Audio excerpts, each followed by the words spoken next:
Welcome back to the Pod of Greed. Welcome back indeed to the one and only podcast on the internet.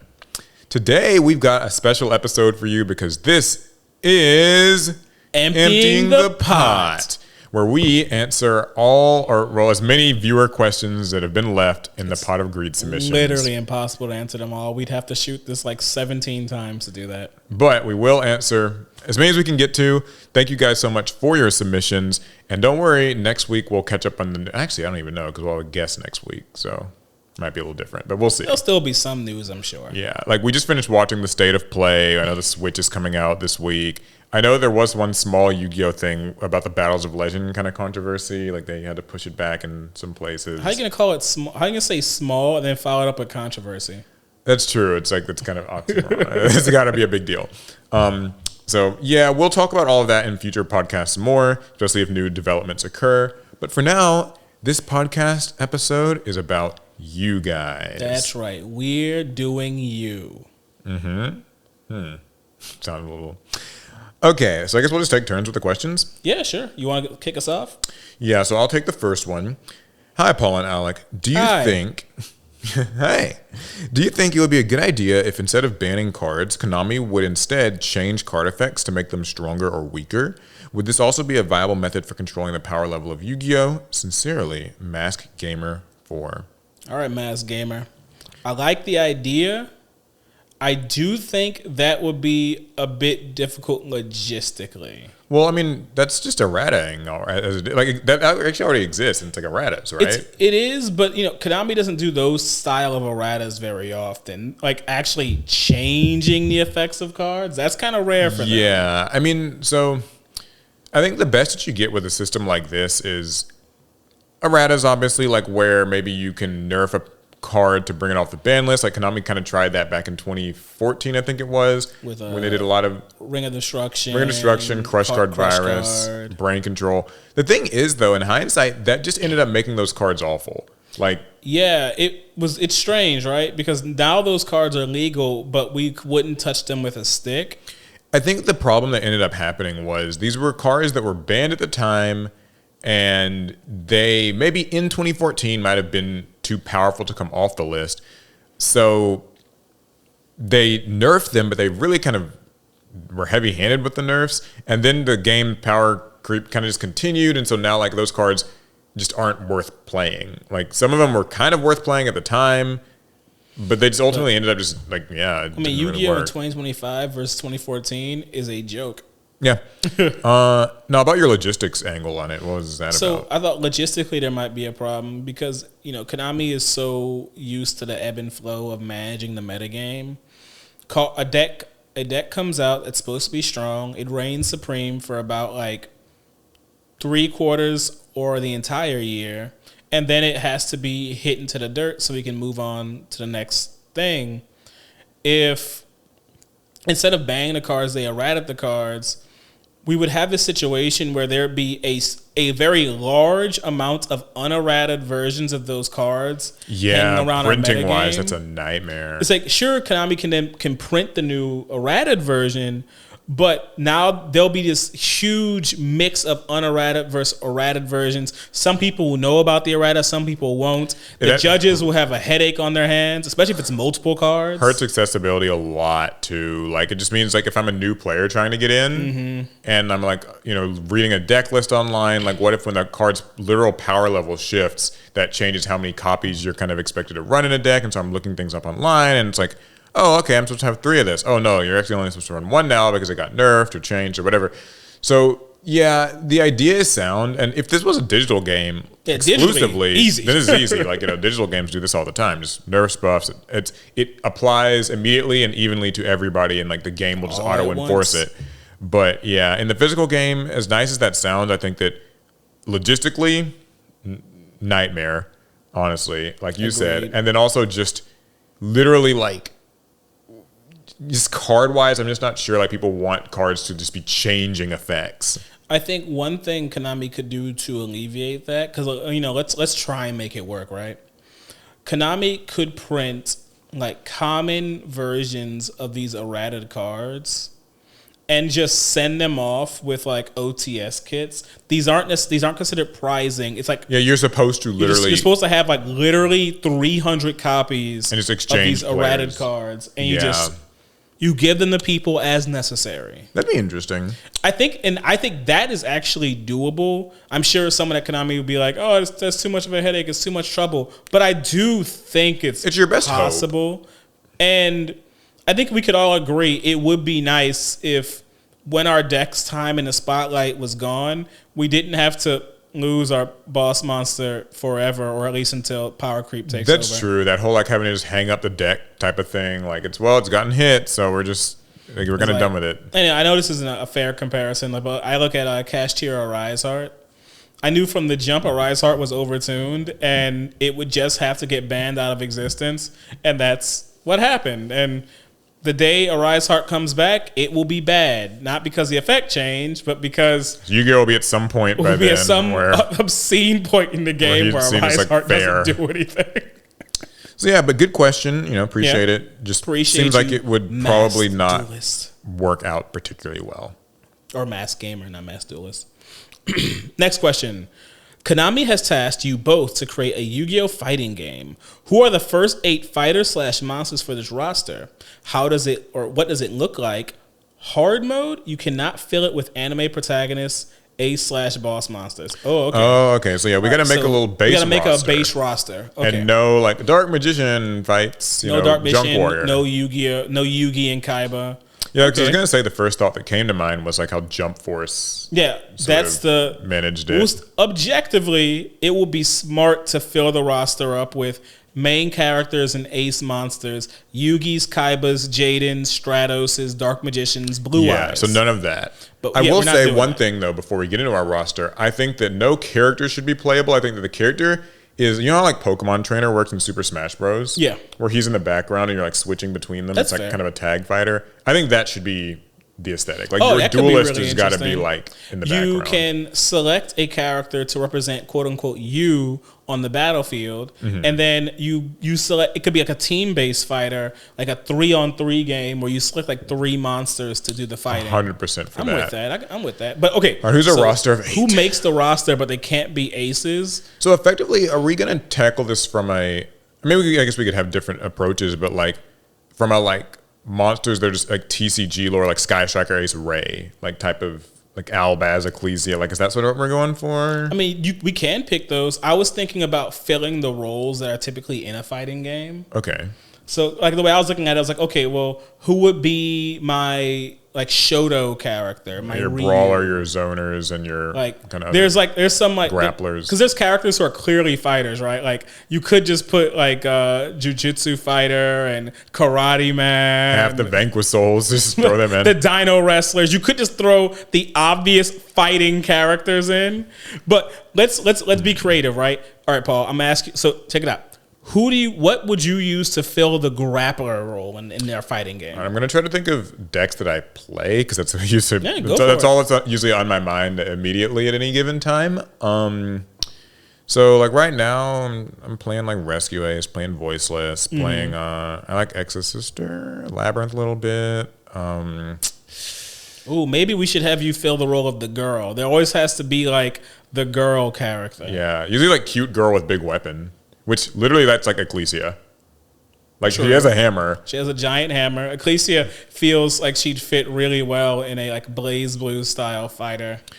No, I don't know that she's necessarily like a grappler or like a Shoto or whatever, but she's, I mean, she might zone vaguely. Like you have a hammer. It kind of fits. How you zone with a hammer? Not zone, but like I can see her like kind of being like a slow sort of just like space kinda a little bit, spacing heavy hits like a Marissa style in Street Fighter. Yeah, I'm definitely putting Ecclesia in. I think that she just deserves it. She has so many different incarnations too, so there's a lot of potential for alt skins and. Yeah, if I'm gonna trust Konami's marketing team, and we have to put Ray in the mix here. 100%. If they put a lot of money into marketing and they're like Ray is like one of the main Yu-Gi-Oh characters, so I think Ray has to make the roster. That just makes sense to me.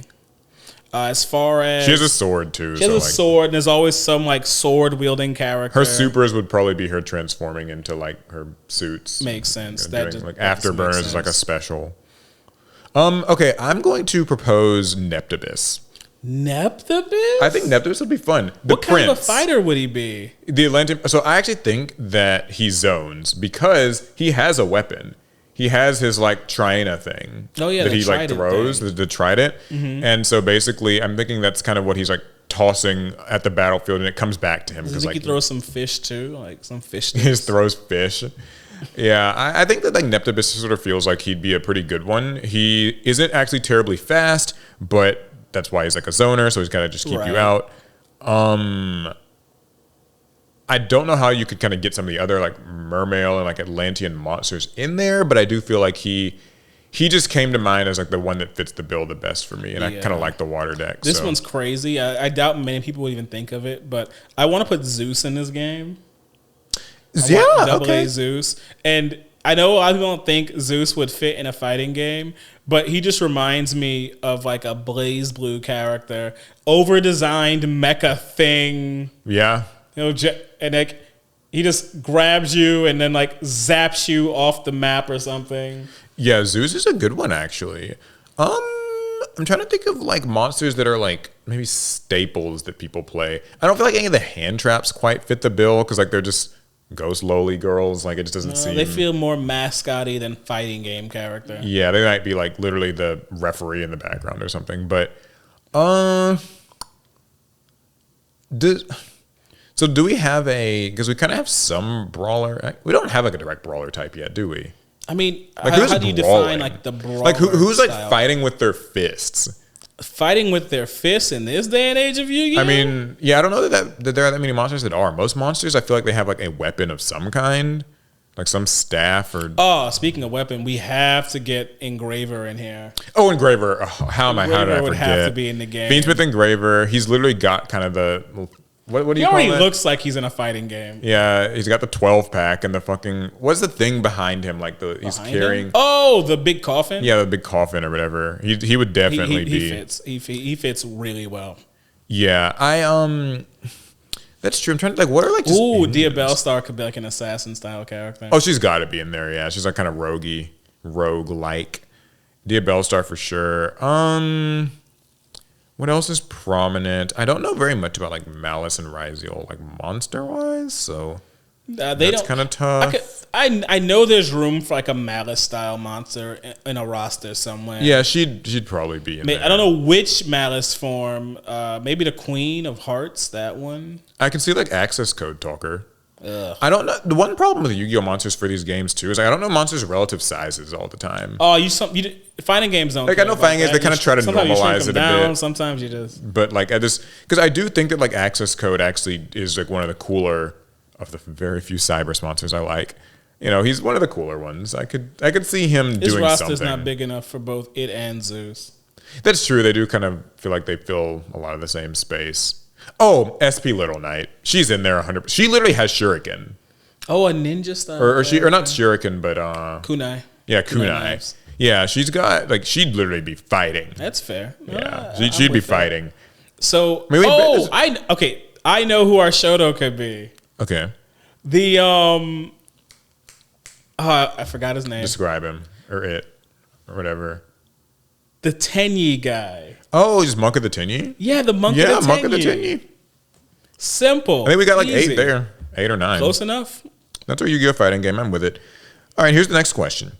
When building a new deck, how do you prefer to get cards? Do you try to open sealed, pick up singles from vendors or LGS, or just buy them all at once online? Do you decide what print or rarity of a particular card you want before getting them, or do you just take whatever you find? A lot to break down here. Kind of take it one by one. I think I feel like you and I are somewhat similar here, where like usually when a new set will come out, we'll typically open sealed of the set at first, like just regardless. Hoping to pull the whole thing before we have to buy singles. Yeah, our dumbasses will never get anything good. But yeah, like when a new set comes out, I'll usually buy a box or two of it, and then just kind of decide what I want to build from that. Like, if there's ever a set where I don't want to build something going into it, and I'm just like for me, like right now, that'd be Regenesis. I've committed myself to building Regenesis. Committed myself to committed, building huh? Regenesis, but I really didn't want to. I knew nothing about it, but like the Alliance Insight sneak peek is happening, and I'm just showing up and I'm buying the box to support the shop or whatever. And so it's like, well, I guess I can build these. I pulled enough of these that it guides me in that direction. So that's usually the limit of how much more sealed I'll buy. Like I might buy 1 or 2 boxes, trade kind of at locals. My absolute maximum is 3 boxes. Yeah, and then the rest just kind of gets bought as singles. What about you? I mean, it's about the same. I'm usually more willing and quicker about buying my singles. Mm-hmm. That's because I'm a junkie when it comes to building a deck. Once I get my eyes on one, I will move heaven and earth to buy the cards, even if they're really expensive and they hurt me. Yeah, I used to be obviously like a big TCG player buyer, maybe not but so now much we're boycotting anymore. So. But in a general sense, I don't have a problem with ordering stuff online. I don't actually even have the, I guess, privilege of locals that sell singles. So I haven't had one in a while, really. And I've been to like different locals, but like now these locals have all sold singles, just not singles you want. Well, because like usually the singles at most locals are just like Starlights or QCRs that someone traded in, and I'm just like, I'm not really, or just old backlogged cards that nobody wants anymore. And that happens a lot too. And then oftentimes we do have to try to order our singles kind of fast. We want to make like a theme duel with something. That reminds me, we never have gotten around to that like Odeon versus As Union. I've told you multiple times. I'll try to get to it. I'm sorry.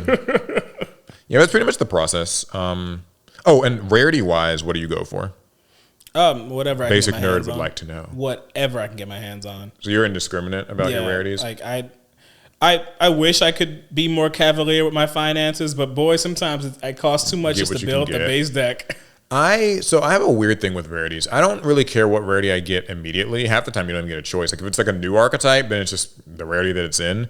But I usually do my rarity upgrades when the megatins and stuff come out. But it's usually at that point that it's cheap to do the rarity upgrading. Because it's like with Rescue Ace, for instance, they got a lot of their cards Ultra in like the 2023 Mega Pack or something.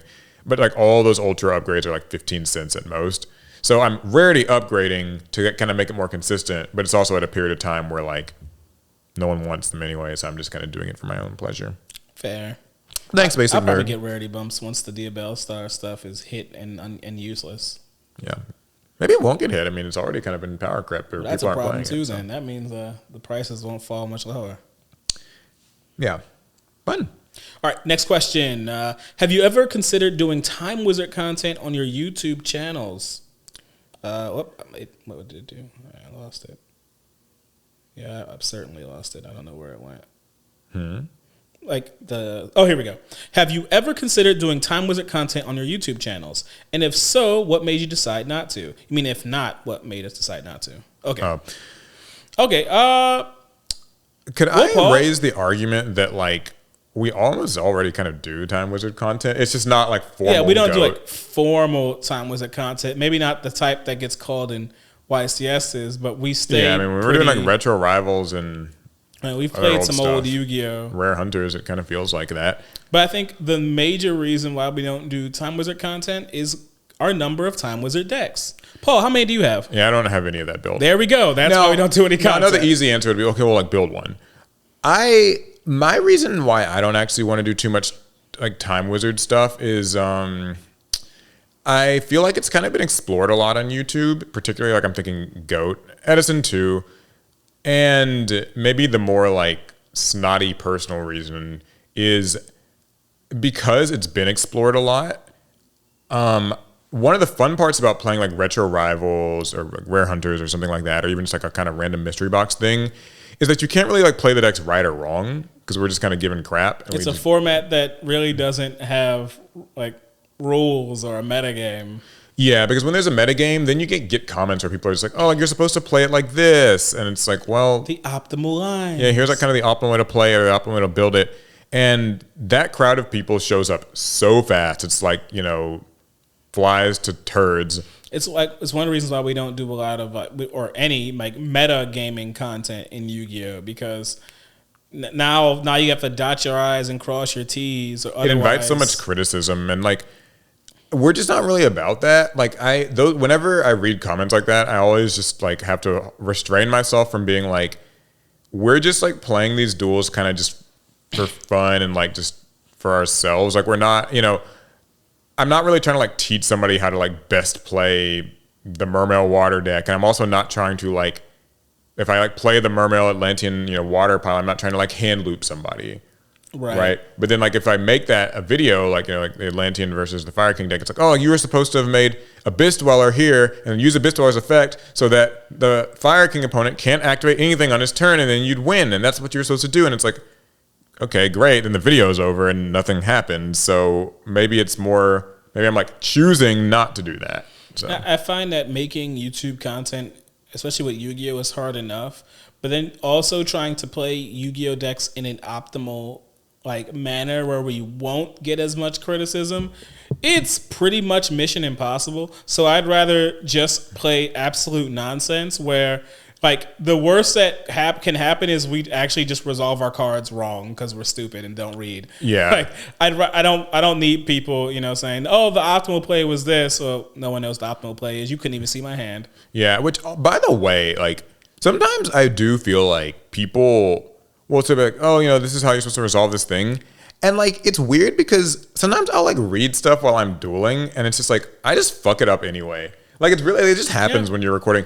I always challenge people, if you think making videos and stuff like that is easy, grab a friend, grab some cameras and some lights and some mics and all this stuff. I already see how it's getting harder and harder to do. You grab all that and then try to do a duel while staying in a character and trying to kind of make it presentable and announce your cards and explain your cards, and you'll slowly realize it makes your mind slip. You'll just miss kind of the things. Best Yu-Gi-Oh players can't do it on camera. A lot of people, they are locked in on the game state itself. They're looking at their cards, looking at their opponent's cards. They would not even remember there's a camera on them. To try to engage a camera, to try and engage with an audience while you're playing a duel, it does mean you have to sacrifice your focus on the game itself. Yeah, the quality of play will drop because, also, are you sure that camera's on? Are you sure that mic's on? Is your equipment SD even card? working? It'll pull your mind in a lot of directions. And I'm aware that, for the average viewer, well, that's not their problem, right? They don't know that from the perspective that they're watching. But I do think, I even find myself thinking that when people are critical of, feature matches at YCSs, right? People are like, oh my God, he was just purposely cheating and this and another, or he sucks with this deck. That's right. The guy in, day 2, round 11 feature match sucks and has no idea how to play his deck, but it's okay because, the viewer knows better. Come on. Give people, a little bit of benefit of the doubt. But long story short, Time Wizard format, I guess, for us, is just not that fun. It's not that appealing. It's not that, we need that, at least content-wise, funness so that we can have, we can engage with the audience and have a good time. All right, you get to make the new Yu-Gi-Oh anime, and you can choose the core mechanic that it focuses on and that dominates the TCG for the next 5 years. Yikes. What are you picking? This could be anything from a specific summoning mechanic or no extra deck, or Gemini's only, or rush duels, action duels, assorted games like Season 0, anything. What do you force Yu-Gi-Oh players to do for 5 years, hoping for genuine and unhinged answers? Shower. No. All right, so check this out. It's a new mechanic, right? Mm-hmm. It's called the roulette mechanic. And so you get a revolver and you put it on the table between you and your opponent. Yeah. And every time you want to summon a monster, you have to load a bullet, spin it, aim and pull the trigger. If nothing happens, you get to summon your monster. If not, well, you lose. I do think that there could be something in a Yu-Gi-Oh where every turn is you roll a die and it just determines what you can do. Ooh, wait, that's better. Lean into an all chance based format. Truly, yeah. Because I've been playing a little bit at the TCG Pocket game, and they love their little coin flip effects. Mm-hmm. What if everything in Yu-Gi-Oh was decided by a coin flip? It truly became coin flippy. I've always thought, this is an interesting thing. I've always thought, what if a coin or dice based deck like literally the coin and dice effects, especially with like the dice effects, just dictated where your combo goes next. Like Speedroids. You know, no, but even to a further degree, because even with Speedroids, people have kind of like figured out that there's just setups that kind of make it consistent. I want no ability for your next step to be predicted at all. Like, I guess I want it where you could set up some odds to be favorable for you, but at the end of the day, like it is at the whim of this card where it's like, okay, Stratos, normally you normal summon it and like searches a hero from your deck to your hand. Right. What if Stratos instead said, when you normal or special summon it, you roll a die, and if you roll a 1, you can search an elemental hero, 2, you can search a masked hero, 3, you can search a vision hero, like that kind of thing. And yeah, exhausting. And and like that will dictate where your combo goes next. But it doesn't stop there, because it's not just Stratos. You might be thinking, oh, Stratos said that, people just wouldn't run Stratos, they'd run something else. But they all say that. Like, you know, mask change, you distribute a hero, and like which masked hero you get out of your extra deck is on the roll of the die. So does that, so with you, the way the Yu-Gi-Oh rules work, would you have to have a legal target of every type of card? Yep, in deck building, like if you want to run this, you have to have everything for it. But if it's random, that can mess things up because, so if you have used your effects like twice in this game, you now have no more. Oh, if you can't, you reroll. Okay, like, I know what you're saying. Yeah, like if you run out of targets or something, yeah, you just reroll. Which I guess you could say like there's maybe some fixing that you could do in that, but you still have to have at least one legal thing for each. Hey, they asked us to get a little unhinged. I sometimes think like I get so upset with like just the spreadsheety nature of Yu-Gi-Oh! And like what we were just talking about, where people like comment and be like, this is like the optimal way to do it. You could have just done this and OTK'd them. What if like literally you just don't have control of that? No, you cannot optimize. You just like fail. You just go with what this card gives you. You know what I mean? Like it's just, and that kind of determines what happens next. This game is just needle sealing and that one like dice card. Oh yeah, was it? Wait, yeah, is it needle sealing or needle wall that has? The maybe dice it's thing? needle wall. I might have the card name wrong. What about you though? What like would you have? A certain Well, thing? I introduced the idea of the roulette format. While extreme, my idea is still the same. I like the idea of chance just destroying Yu-Gi-Oh for like a half a decade. Because the thing is, I know nobody would like that, and that's why I'd like to subject us to it for a while and see what comes out of it. I mean, what if it's a mechanic where like Rush Duels, you have unlimited summons, but that's only if when you flip the coin, it comes up heads. Yeah, if it's like tails, you just don't get to At summon. the start of your turn, you flip a coin until you hit tails, and your number of heads is how many normal summons you get this turn. You know what card actually kind of reminds me of this a little. What we're talking about too is it's like a real card, Dice Foon. Oh, isn't it? It's like a shitty MST, because it's like if you roll like this, you destroy a spell or trap. Yeah, kind of MST. If you roll this, you destroy 2. So it's actually like a 2 for 1, even better. Maybe if you roll this other thing, like you have to destroy your own spells and traps. Like, give us a little bit of that. Like, make it where these duels, it's not that they're like so random, because like you're still getting the choice of whether you activate the card, let's say. But like, I want everything past that to be out of your control, and now you have to like think on your feet. Ooh, maybe this mechanic isn't just locked into your normal summon. Maybe you can choose to use some mechanic on any one thing on your turn. Like during your draw phase, you can flip a coin until you get tails, and that dictates how many cards you draw on your turn. Ooh, making it just like wild. So you could draw nothing, you could draw 1, you could draw your whole deck out. Unlikely. And if you want a slightly more boring, honest answer, I actually say Geminis deserve it. I think give it like some season of Yu-Gi-Oh! Where like everybody runs Geminis, and you kind of rope it into like a type of summoning sickness, where like that's kind of the lore. You can't really get around slowing the game down with Geminis, huh? Yeah, like they just have to kind of be summon sick. Like they get summoned, they don't have an effect. Next turn, that's when you get to have their effect. Geminis have to be normal summoned again in order to get their effects. There are cards to get around that, but there's a few. But if you can build the game around it, I think there could be something there. It just would force things to be slower. So, okay, that was my question. Actually, oh yeah, what was your question? Or that was you? Did I read that? I read that question. Okay. Yeah. Do you think splash engines and one card combos help promote deck creativity, or hinder that creativity. I feel like by even writing splash engines and one card combos, this is leading us in a direction from the get-go. I mean, there's a kind of... This is one of those questions that sounds like it could sort of be either one until you play a game called Yu-Gi-Oh! Master Duel, and it answers it for you. Splashable engines and one-card combos seem like they create like kind of like fun, diverse things, and then everyone finds the best ones, and that becomes a deck, and now everyone's running that deck. What I'm talking about here is like the typical Millennium, Kashtira, Snake Eye, like Fiend Essentially, deck. what Yu-Gi-Oh! Players have done with the tools Konami has given us, instead of having to pick a deck, and that is what you're gonna have to stand by for this tournament run or this series of games.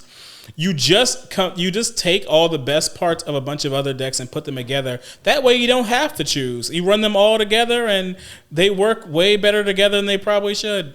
Something that I've always felt that like more Yu-Gi-Oh! Players could afford to embrace, and just the Yu-Gi-Oh! Itself maybe could afford to embrace, is the idea that your deck has, or your archetype has, weaknesses.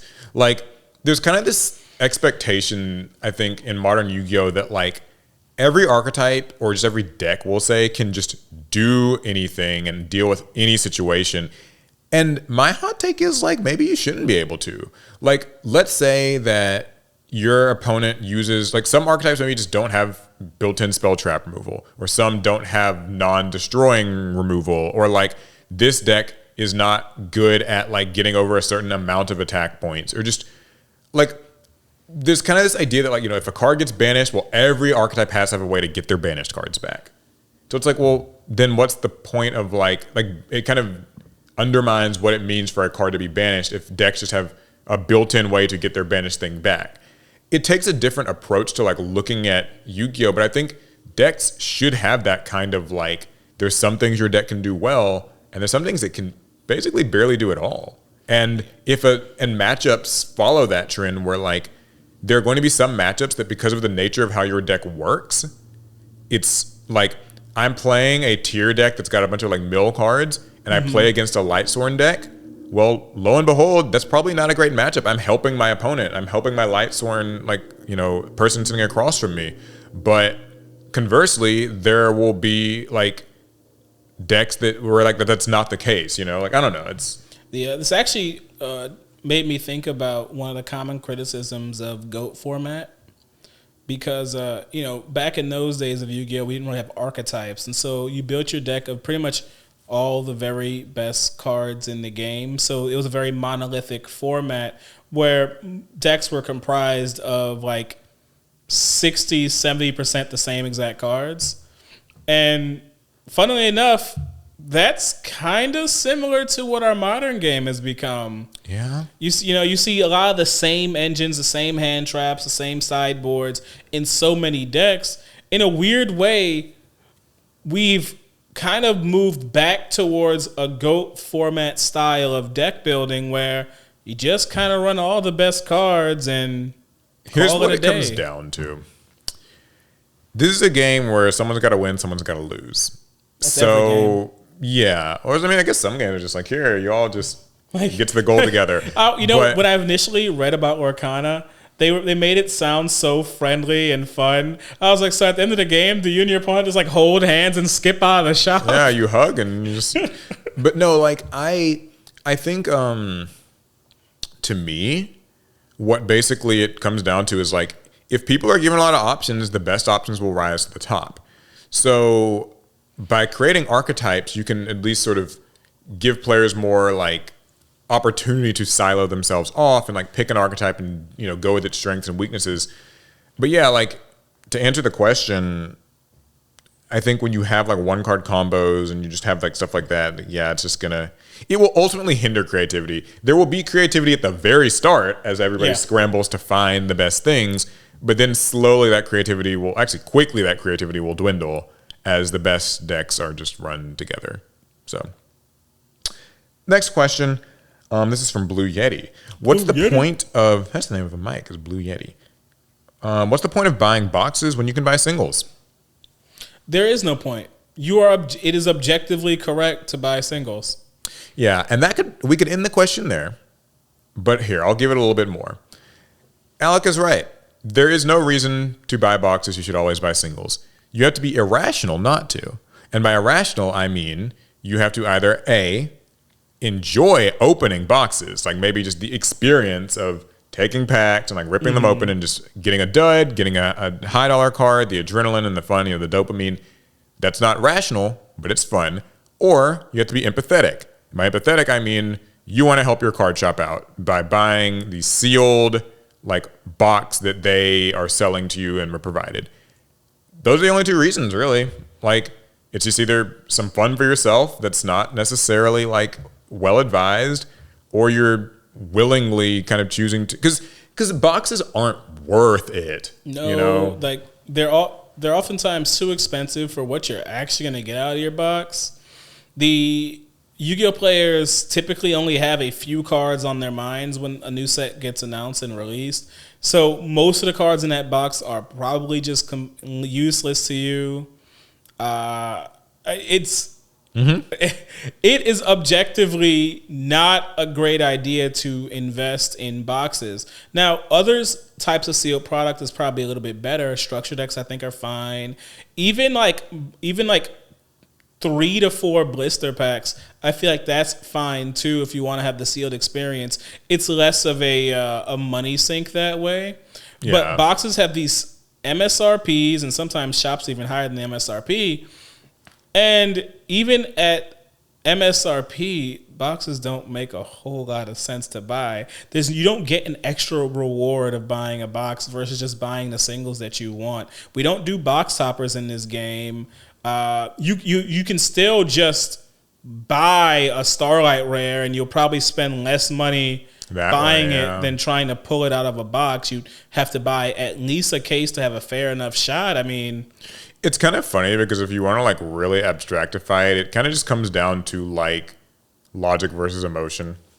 Yeah. Like if you want to get really like kind of nitty gritty with it, it's like logically, don't buy this fucking box. It's like, $85 and you'll pull 2 secrets, and one will be worth like $6 and one will be worth maybe $20, and everything else will be like pack filler, and it's not worth your time. But you can do it because it's fun to open packs, and maybe you just like that. It's only if you think it's fun to open packs, because some people hate it. Yeah, that's the thing. Like, and the fun is it's maybe it's fun or maybe it isn't. So, but a good question. It's not a bad question. That's my answer to it. This is long. Okay. I recently came across a video by Yu-Gi-Oh! Everything about Kazuki Takahashi's involvement with the creation of Rush Duels and his intent of getting a new audience. We talked about this in the podcast. Which reminded me how controversial Rush Duels were with established fans when they were first introduced, and how successful they have been in OCG territories at attracting a new, younger audience. I think that sometimes if you want to attract a new audience, you have to make decisions which upset existing fans in the short term. Obviously, this does not mean every controversial decision will attract a new audience. I feel like that ever since 2020, Konami has played it very safe and doesn't appear to have a long-term vision for the game, mostly relying on nostalgia and powerful cards to sell sets. To be fair, Master Duel has done a lot of good, and the Chronicles is ...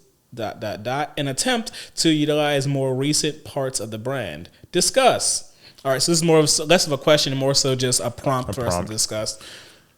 Which we're good at yapping about such things. That's cool. I'll start off by saying I agree with everything they said, basically. I mean, like, to reiterate the sort of starting point in the background here, Kazuki Takahashi, to our knowledge, and we've learned some more of this through like recent interviews and stuff that have come out, he was a large proponent of Rush Duel and like Yu-Gi-Oh! 7s. He wanted it to be something that effectively rebooted Yu-Gi-Oh! Still using some old elements and stuff, but made it feel accessible for new people, younger people.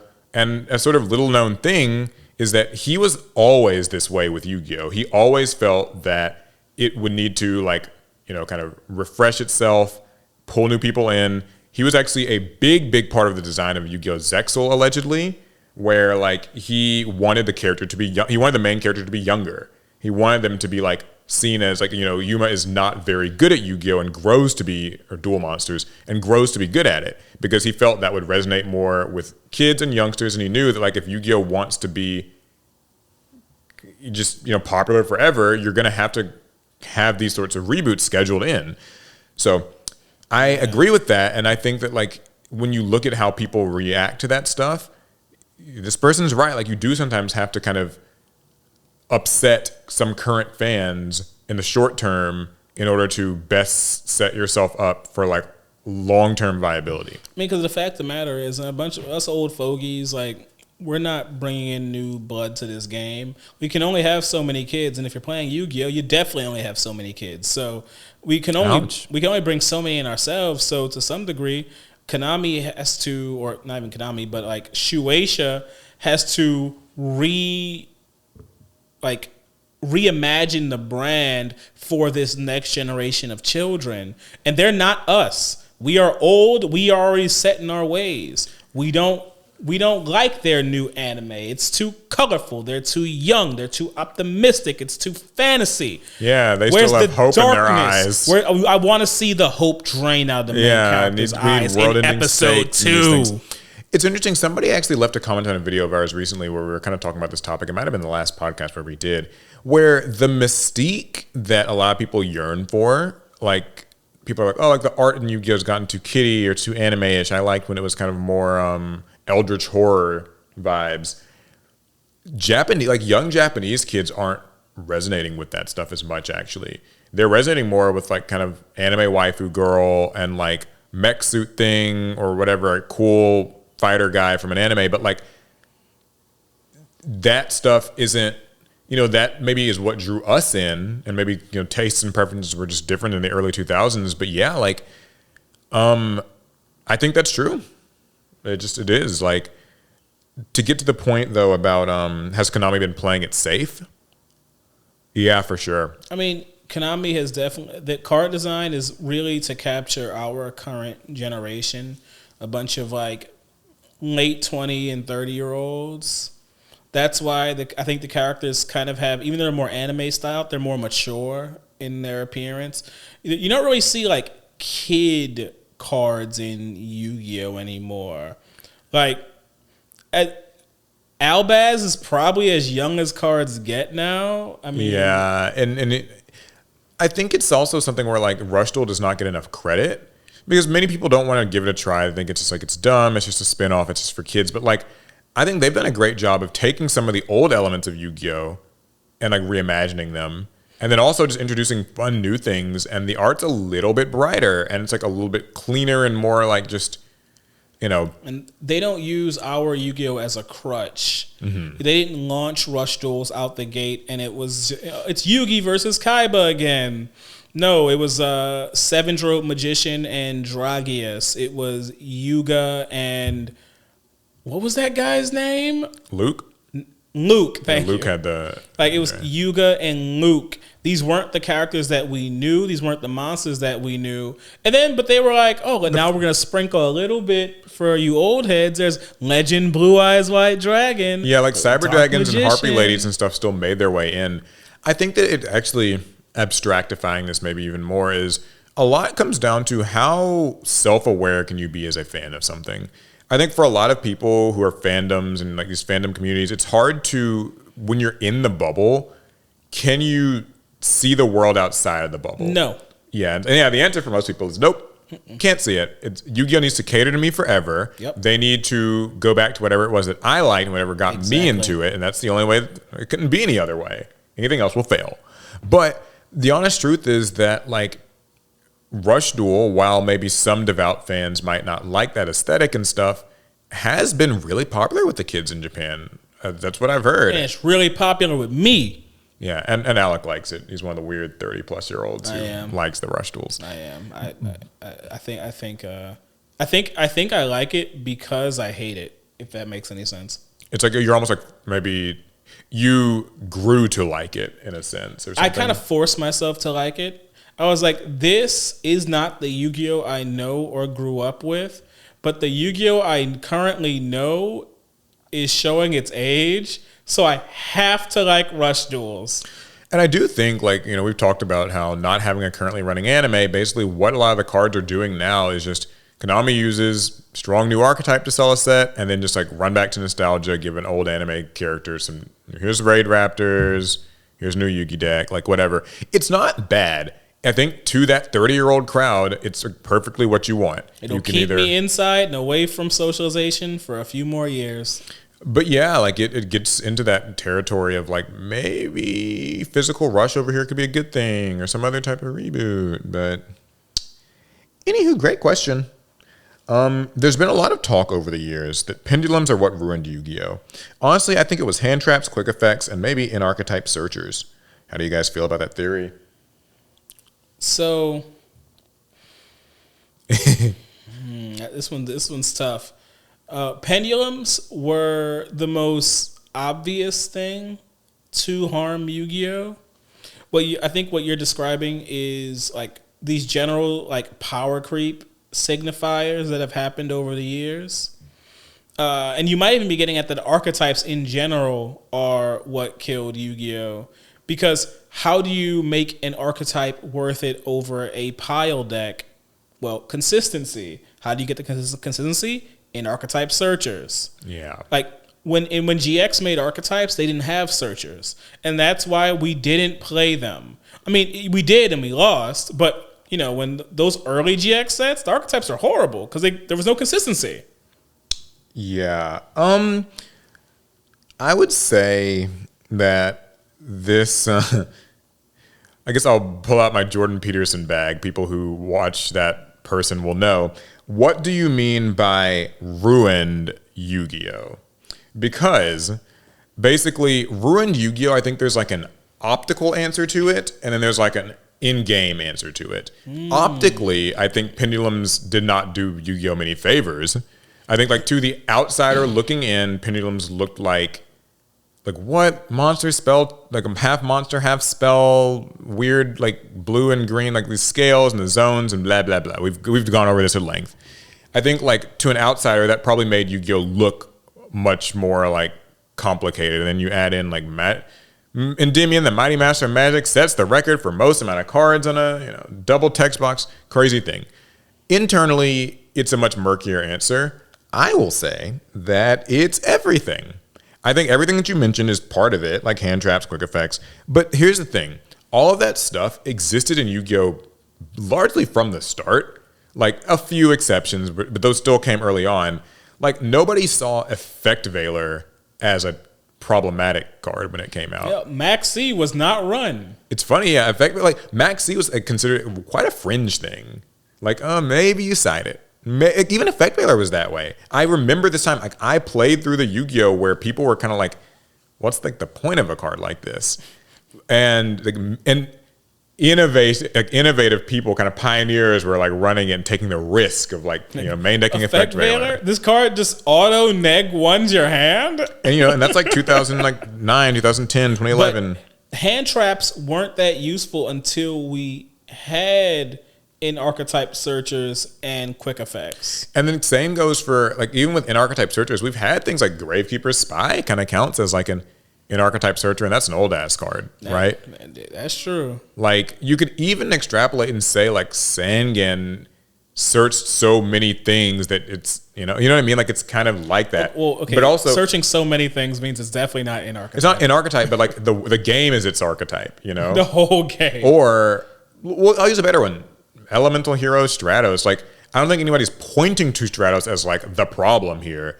It's just that when you take all these elements and you don't have a resource system or anything to keep them in check, it gets further and further and further out of the hand. And now we're at a point where like you got to run a lot of hand traps because they're your only chance to like make it to the next turn. And you have to run a bajillion in archetype searchers, and the things you search have to be like extremely self-sufficient. And also we're tacking on a lot of quick effects that are just kind of made to be quick effects for no particular reason. Like if I want to point to something that ruined Yu-Gi-Oh, I'm pointing at E-Telly. The concept of it? The inception of it. Yeah. Okay, like how do you mean? The E-Telly was like, hey, we'll just spit a psychic monster right out of your deck. Yeah. Just in a point when there were no cards in the game that did that, it sped the game up. Now everybody wanted to be able to play E-Telly or have an E-Telly-like card in their deck. And it kind of got... I feel like E-Telly got the ball rolling as far as the speeding up of Yu-Gi-Oh, because now we're no longer just summoning one, maybe two monsters in a turn if we can extend like that. Now it's like, okay, now we're doing 2 or 3. I'll add actually something to that because I think that you're right about the E-Telly design thing. So the reason why E-Telly like kind of had to exist was because in order for, if you think about fundamentally what synchro monsters were, like 2008 and like what you had to do to summon a synchro monster, you have to get 2 monsters on the field. Right. You have to. Like, you cannot make a synchro with 1 monster unless you're playing some modern thing that cheats. Crimson Dragon, fuck you. But, you know, like, it's in a general sense, I have to get a tuner, I got to get a non-tuner, and so I have 2 options. I can either, like, summon a monster, hope it survives, try to protect it in battle, then next turn summon a tuner, and then synchro summon then, or I can summon a monster and play an E-Telly. Or I can summon a Junk Synchron, which will summon something back from my grave for free. Or a Debris Dragon. Or like a kind of any number of Marauding Captain equivalent cards that like summon 2 things from your hand. Kagato Kage or whatever. So card design at that point had to like facilitate getting something extra from your deck. Like Tour Guide, whatever it was, it had to like pull something out for free. Like, how come they couldn't just let synchros be bad? I remember they had no problem with fusions being bad. We went all of Yu-Gi-Oh! And fusions didn't get really good until we started modern days. Skipping steps and making generic kind of materials. Like we had all of Yu-Gi-Oh! GX. They're fusing left and right in the anime. All these archetypes that would make these fusion monsters. And in the metagame of Yu-Gi-Oh! We're ignoring all of that. I mean, I guess the answer is like what sells? Because I mean, like these new synchro monsters are flashy, and you know it's crazy because even within the case of like Yusei and Jack in the show, like they didn't synchro summon Stardust on turn 1. They had to like wait till turn 2 or 3 or whatever. But if you want the flashy mechanic to be like usable, you gotta expect the process. Oh, you tell me. Anyway, that's good. Not good enough for the question, I'd say. Yeah. So, was that yours? Or that was mine. So yours is the next one, right? Yeah. Okay. Hey guys, quick question. If you could change one thing at locals or YCSs, what would it be aside from Prive support? This is from Lost Geek, 1989. Outside of Prive support? All right. This I know this one's not fair. I know it's not fair, but this is my answer. The smell. If I could change any one thing, it'd be the smell. Okay. Look, I know not all Yu-Gi-Oh players are smelly. I know that stigma has been on our backs for decades, it feels like. But it's not on our backs. It's on our asses. And it's still, some Yu-Gi-Oh players still show up funky. And I can't focus. I can't enjoy myself if I literally smell ass when I'm trying to play my cards. Yeah. Okay. Well, that's what I want. You know what a funny take I have on that? That seems like that's more of a problem at locals than YCSs for some reason. And I think it might just be because I guess YCSs are in convention centers. So like it just is better. But at locals, I hate that. I don't know. I'm serious. See, you've never been at the back tables at YCS. Oh, I guess that's true.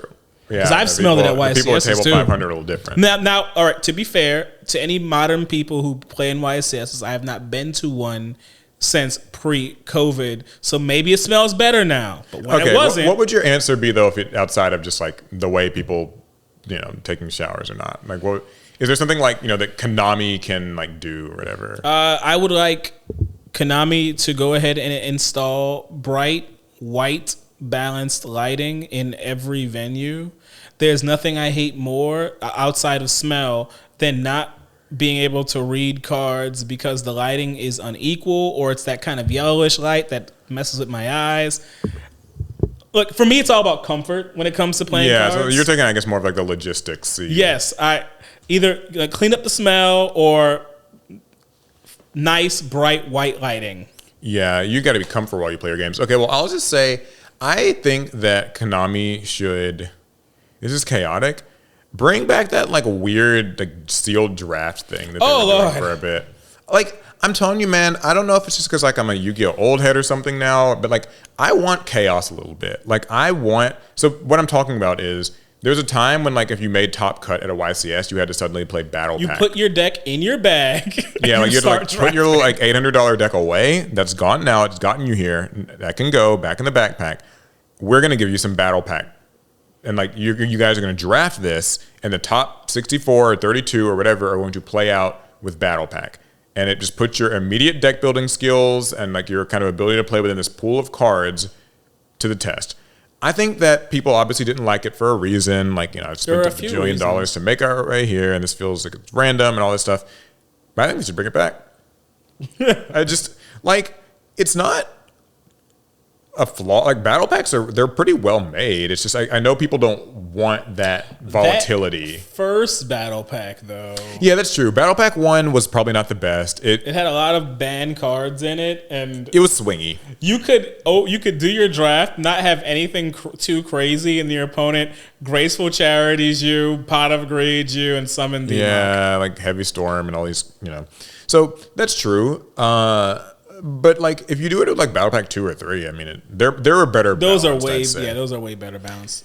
I think that like stuff like that to kind of mix up the predicted way that a YCS will play out could be a lot of fun. Mm-hmm. So I'm here for such a thing. Thanks, Lost Geek, for your question. Do you guys have any cool or horrific stories from going to locals? Would love to hear some. Half of them do come from the smell. Oh yeah, this comes to us from Mac from Toronto. All right, so this isn't the locals. This was I think this was either a regional or an OTS event. I think it was a regional. And Paul already knows what I'm talking about. I'm talking about the Mississippi event we went to. Oh my God, yeah. There was some regional. I don't remember where it was. We're not going to say the town. We're not going to throw them under the bus like that, but they know who they are. So I think it was a regional. And it was an incredibly hot day in the summer. It had to have been 80 plus degrees outside. But luckily we're playing inside, right? So that's not a big deal. Wrong. Because at this shop, their AC went out. And so now we're all just sweating. There had to have been at least 60 some odd bodies in that shop. I think it was like 100-person regional. I don't want to think about it. It was so sweaty, the tables had a layer of sweat and grime on them. So here's the part Alec left out. Oh, I was going to get to you're going to get there? Part. All right, go ahead. Because if that weren't bad enough,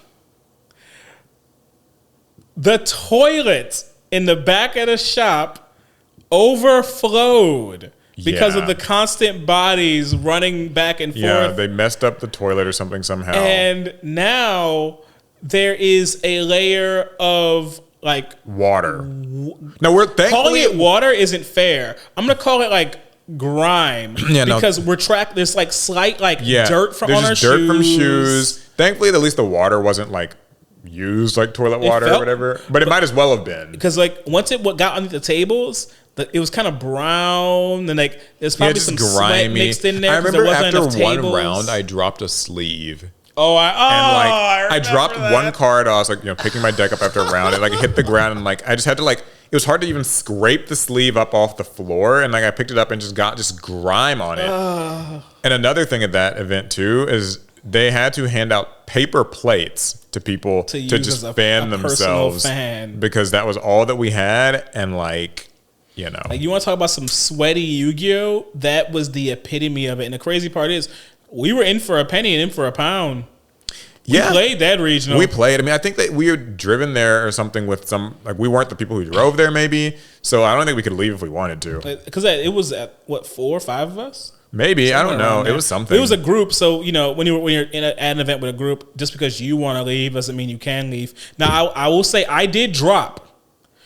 Comfort's a big thing for me. Outside. Like, at some point, I did not care if I won or lost. I remember my opponent didn't show up for the last round I didn't play.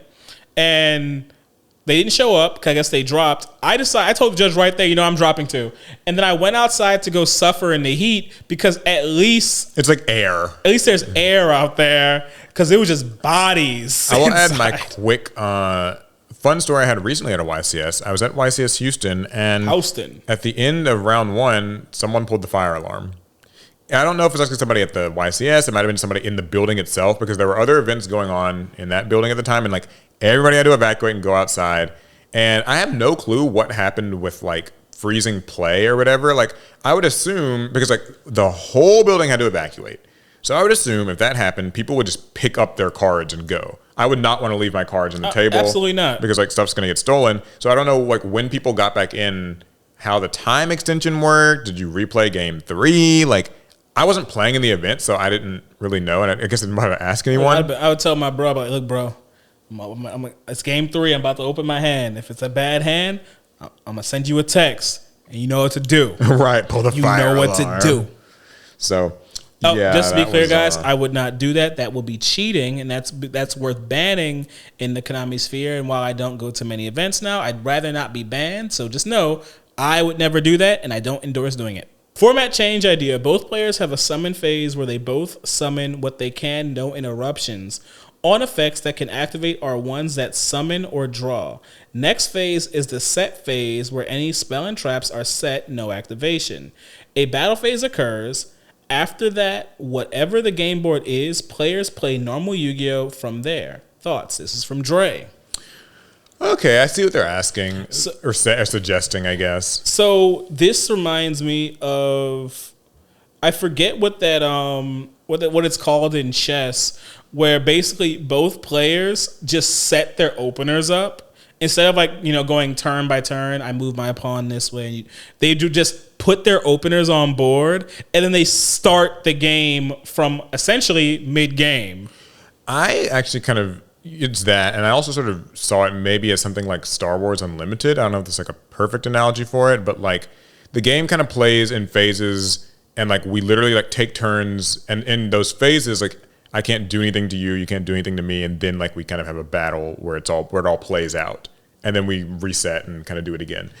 With Yu-Gi-Oh, I guess what this person is saying is kind of like we used to do something like this with our theme duels, with certain theme duels, like the Stardust versus Red Dragon one. Yeah, in a sense, we did do that. Where we'll basically be like, okay, listen, Stardust Dragon versus Red Dragon Archfiend sounds like a fun little anime matchup, but then you quickly realize that either deck can lock the other one out of playing on turn 1. Yeah, like if Stardust sets up like 3 Cosmic Quasars and no one can play, or whatever, vice versa. So we kind of did it where Stardust takes its turn, sets it all up, and then you just kind of agree not to interrupt anything that Red Dragon is doing until it can get its big monster set up, and then we sort of play from there. Not a perfect solution because, like, just all the little Red Dragon actually things. has like popping effects as a part of its combos. Yeah, like, it can be a little weird, but we tried. And would that sort of thing work in Yu-Gi-Oh? I think it could work. Just some decks I think would get a lot more out of a system like that than others, because this is a format which limits interaction. So many decks are so quick effect heavy. All they want to do is pop and bounce and, you know, just interact with your opponent's cards to stop them from building a board. Yeah. There are some decks that if your opponent already has a board, they don't do a whole lot. That is true. Like, there's certain things that are kind of going second coded versus going first coded. Sometimes cards kind of want to break the board as they're comboing a little. Mm-hmm. And so how stuff like that works is maybe a little unfair. But as an idea, I don't hate it. That's all I can say. Like, I think I would like the ability for like maybe both people to get to put up a board that might address some of the 10-minute turn and like I didn't get to play, and then like when I tried to play, they're just stopping everything I did. So like getting some protected space to do things would be good. I would play Ancient Gears. You can't interrupt me during my turn, and I won't even try to interrupt you. Then we get to the battle phase. You can't activate spell or traps. Yeah, that's actually a big problem too, is like, so you get your turn, I get my turn, but like it's only got to be one person's battle phase. And I think that's where a problem comes in. I guess essentially who's getting to have their battle phase? You flip the coin. Whoever like wins the coin flip gets to have the first battle phase. And that could change, well, everything. Yeah. All right, here's another question. Would it be fair to say that Yu-Gi-Oh! Has gone from a card game of reducing life points to a strategy game based on building hard to interact inboards? Also from Dre. Easy, short answer, yeah. Oh, most definitely. When has like reducing life points mattered at this point in Yu-Gi-Oh?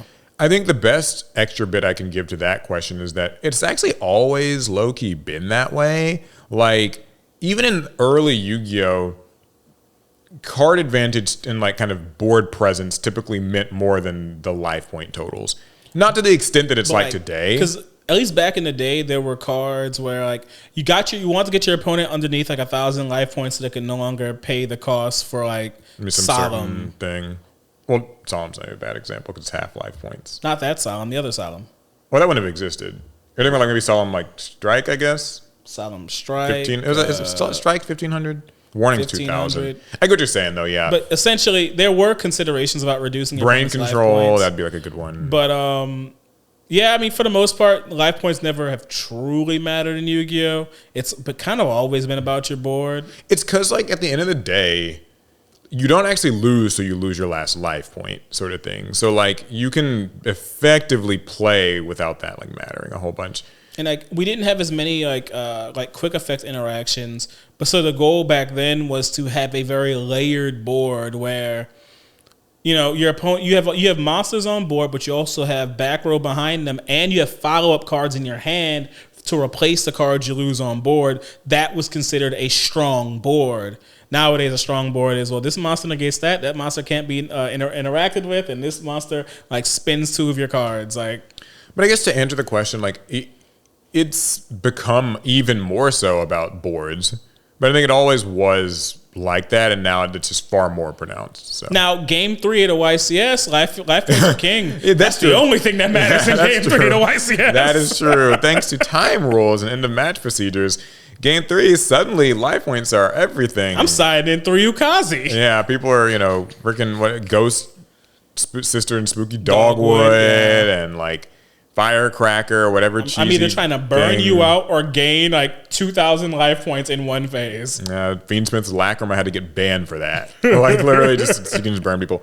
It is funny how like suddenly the scramble happens just in the Game 3 of the YCS. Game 3, you're playing a different game. It's just you just are. Yeah, very cheesy, but that is true. It seems that TCG players really force Konami to make changes the few times they do hear us. Do you guys think that OCG players may make that OCG players put the same amount of pressure on Konami like TCG players do? This is also from Dre. So we're talking about how TCG players and OCG players put pressure on Konami. This is interesting because I actually don't know. Yeah, I can't really speak for the OCG. I'm not interacts with Konami. Maybe they don't. Maybe they do. I mean, I'm sure that they like on social media kind of shouting about something, but I'll say this. I think culturally in Japan, I know kind of from just the scenes that I've followed and stuff, it's probably seen as a little bit more rude to just say belligerent things like underneath social media. I think there's kind of more of a culture of like, be appreciative of the thing that you like and kind of like don't take it for granted. You know, how much of that's true in like a competitive game is still probably people like whining and crying. I just know in the TCG, we collectively hate Konami. Like people are always angry at them. When a person is trying to communicate and they feel like they're not being heard, they repeat themselves. And when that doesn't work, they repeat themselves louder. Yeah, they can repeat themselves with emphasis. But that's our relationship with Konami. I hope it's not that way in the OCG, but I just really don't know. I think here's like a guess I'd make is that it's probably not as bad because the OCG's just got it fucking better than we do.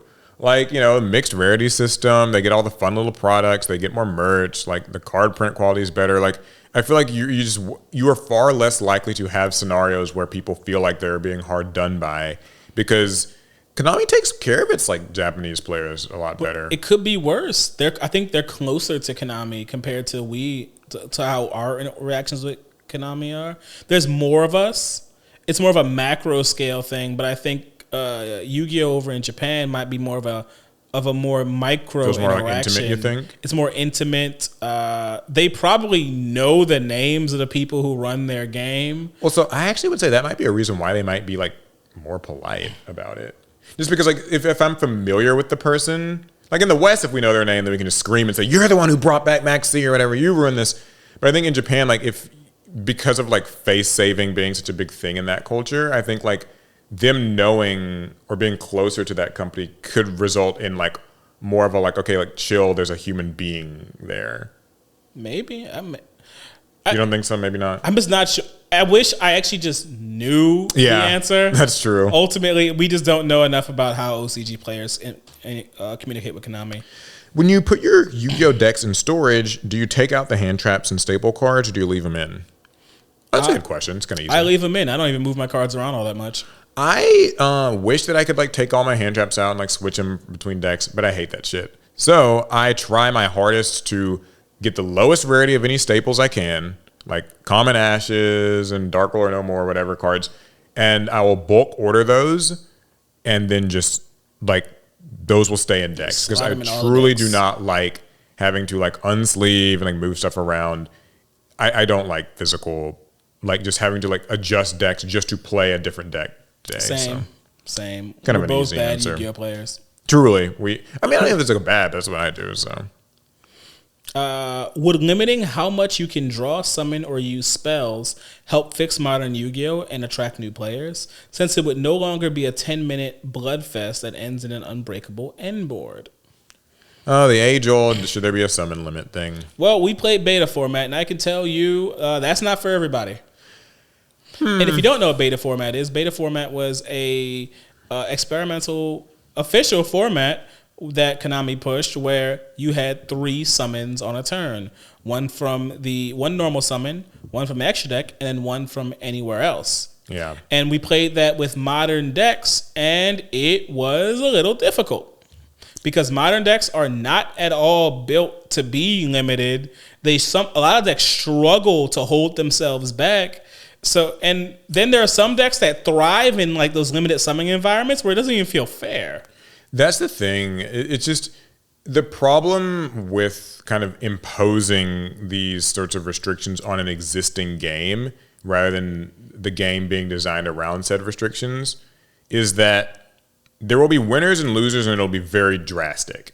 And like people still want to play their decks today. Like if I like Nouvelles, I still want to play Nouvelles, but then if they suddenly tell me I literally cannot summon a new Nouvelle because like I'm only allowed one summon from the hand, you know what I mean? Like suddenly this archetypes break, like they cannot work. So while these ideas do sound nice, like, oh, you can only summon 3 times, okay, but then what about the Synchron deck that just has to get 4 little level 2 monsters out to make a then it just can't work. Like it just doesn't operate. And that's kind of just, that's the sort of problem there. Actually, I like the Rush Duel answer to that question. They go in the opposite direction. In Rush Duels, you are not limited in any of the cards you play. In fact, every turn you draw a new hand of cards, and you can play out every single hand in your card, assuming you can pay the cost. You have unlimited normal summons, you have unlimited activations, you have unlimited sets, like, and but the game is built around being truly unlimited. The problem with Yu-Gi-Oh proper is the game became unlimited, but it wasn't made to be the way. Yeah, you can't like artificially turn back the clock. You got to like do it in earnest, which means reboot or something. I mean, like it just cannot be a blanket. You just can't summon more than X times because that breaks too much. When it comes to modern Yu-Gi-Oh, you kind of have to just buy in. You get a modern current deck and you buy in on how Yu-Gi-Oh is played today. If you try to bring back your deck from 2014 and play it in a modern game, you're not just going to lose, you're also going to be very frustrated because you're being reminded by all of your opponent's decks that Yu-Gi-Oh does not play the way it once did, and there's no going back. Do you think releasing the top 4 decks for notable formats such as GOAT, Edison, Toss, Hat, etc. over the course of a few years would be a successful product?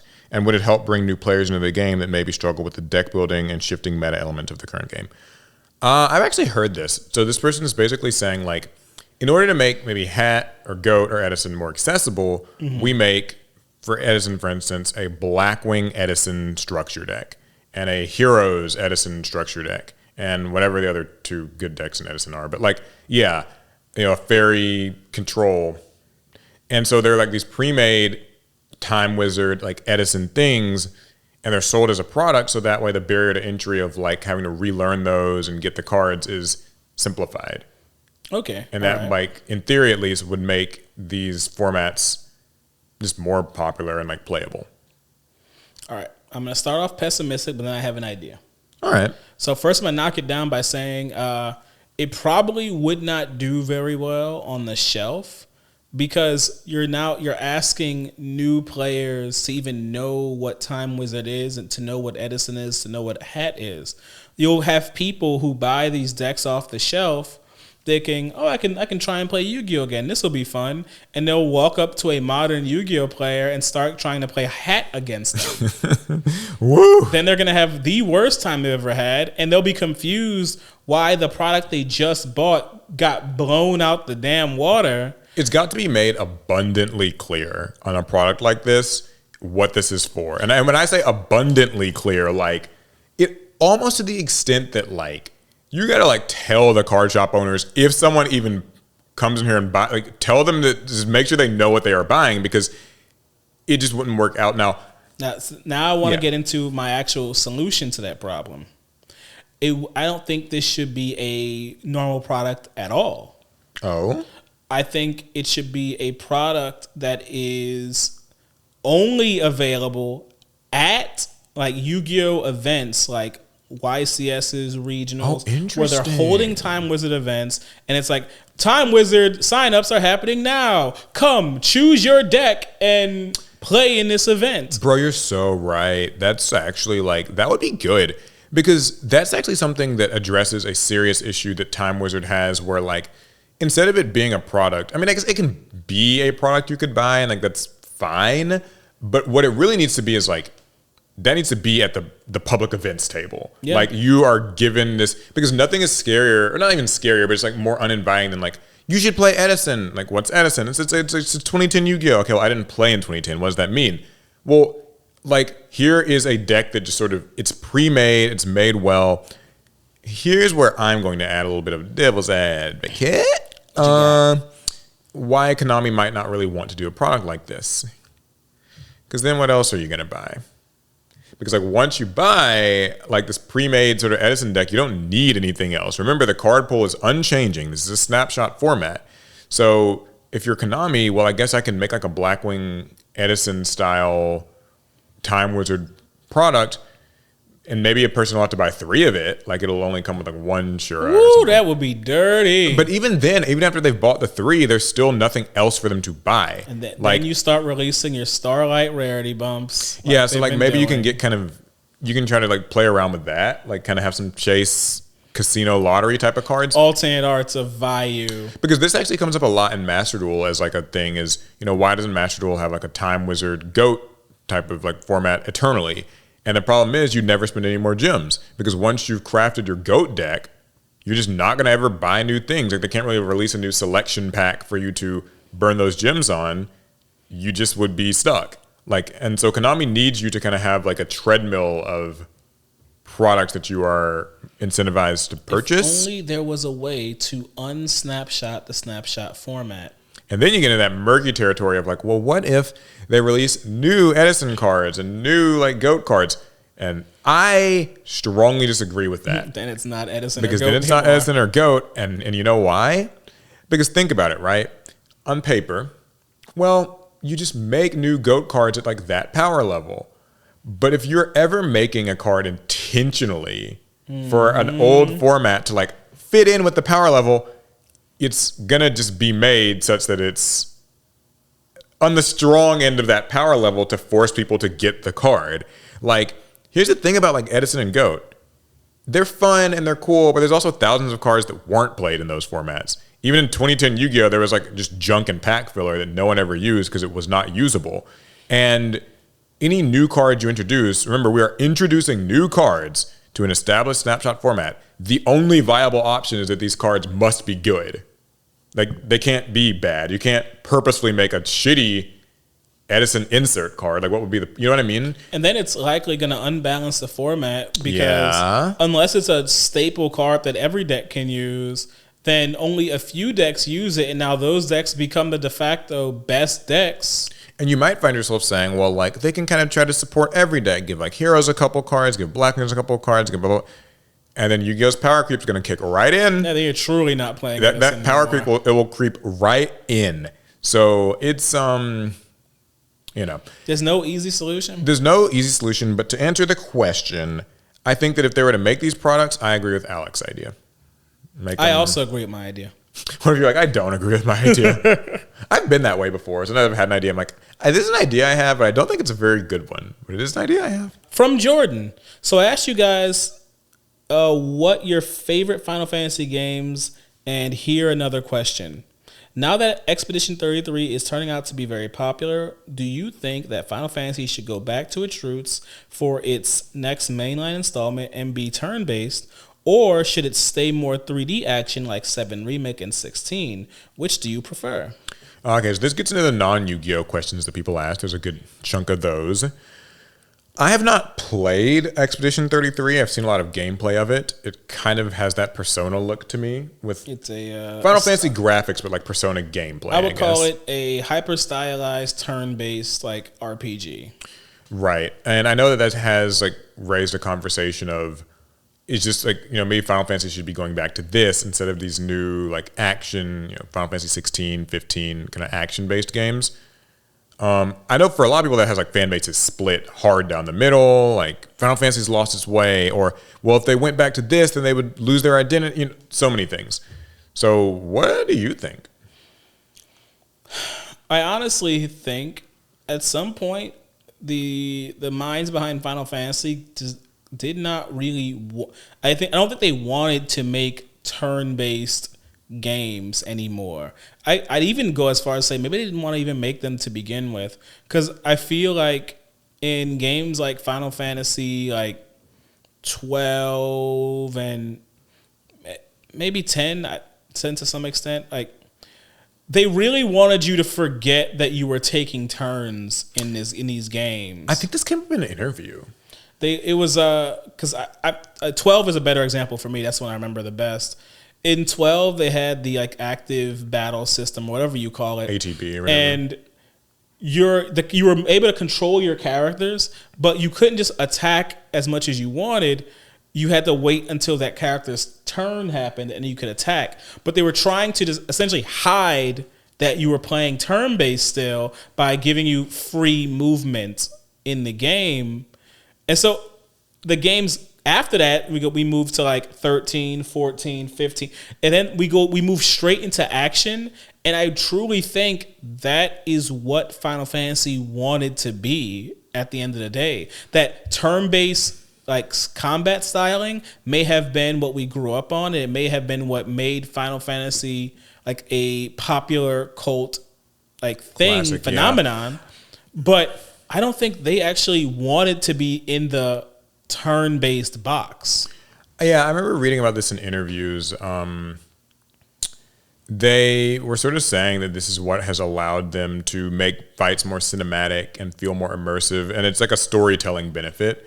Now, I know Expedition 33, people sort of said they've struck a good middle ground of like the action still looks believable, but like it's kind of turn-based. Expedition 33 will make you forget it's turn-based. Yeah, and good for them. I don't know. I really don't know. Like, it feels like my brand of Final Fantasy fan has more or less just become, I'll just play whatever they put out. Like, I'm not picky about my genre, like action versus like turn-based RPG. I have like when my was opinions the last turn-based RPG you played? What was the last one you played? Pokemon. Okay, here's maybe a better way to angle it. I think that Final Fantasy's actually reached a battle system that I feel blends the two quite well in the modern day. Oh, Strangers of Paradise, yeah. A little. It was okay.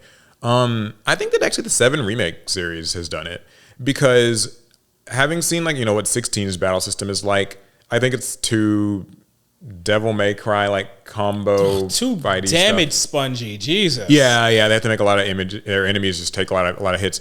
I think when I look at how 7 Remake and Rebirth play, the action looks quite believable and all that, but it is like turn-based in a sense. They still got that ATB thing going on, so like you are having to pick a move to do with a resource. So it's right.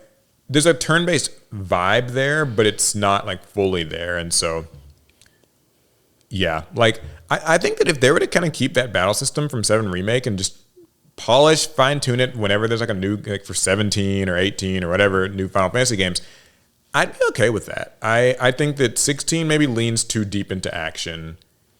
15's all right. It's fine. But I think 7 Remake and Rebirth were kind of a sweet spot. Well, I think you're wrong. Right, that's true. No, they really need to just make all Final Fantasy games with the Dissidia style of action. Literally no turns at all. You can mash all the buttons and attacks that you want.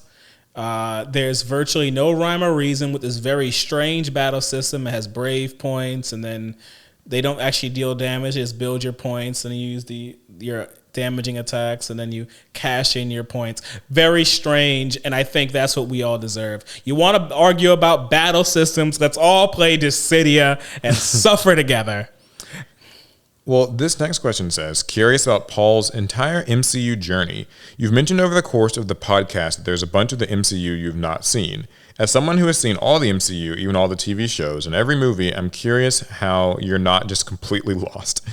I binge watched all the movies before Captain America Civil War and have watched everything on release since. Alec, can you chime in on your MCU journey as well? Cool. Okay. Yeah, this is true. I